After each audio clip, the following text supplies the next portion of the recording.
Welcome to కమ్మని ఇంటి రుచులు ఛానల్. ఈ ఛానల్ని ఫాలో అయ్యే వాళ్ళకి కమ్మని ఇంటి రుచులన్నీ కూడా సొంతమవుతాయి. ఈరోజు చికెన్ పికెల్ గురించి చెప్పుకుందాము. చికెన్ మంచిగా వాష్ చేసుకొని తర్వాత ముక్కలుగా చేసుకొని చక్కటి కట్టెల పొయ్యి మీద కమ్మగా ఈ విధంగా ఎర్రగా అయ్యేంత వరకు వేయించుకోవాలి.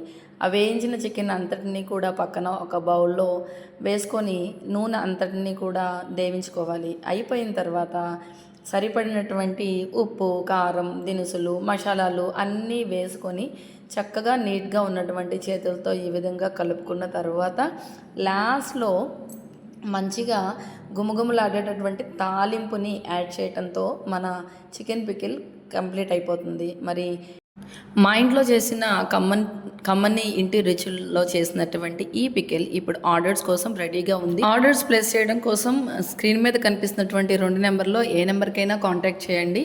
మరి పావు కేజీ, అర కేజీ, కేజీ ప్యాకెట్లలో లభ్యమవుతుంది. కొరియర్ సౌకర్యం కూడా ఉంది. మీ పిన్ నెంబర్తో through out the country and other కంట్రీస్కి కూడా సప్లై చేసేటటువంటి సౌకర్యం ఉంది. 5 కిలోస్ ఆర్డర్ వచ్చిందని ఇది ఫ్రెష్గా నిన్నే పట్టడం జరిగింది. మరి మీ స్పెషల్ ఆర్డర్ మీద కూడా స్పెషల్గా మీకోసం తయారు చేయబడి సప్లై చేయబడుతుంది.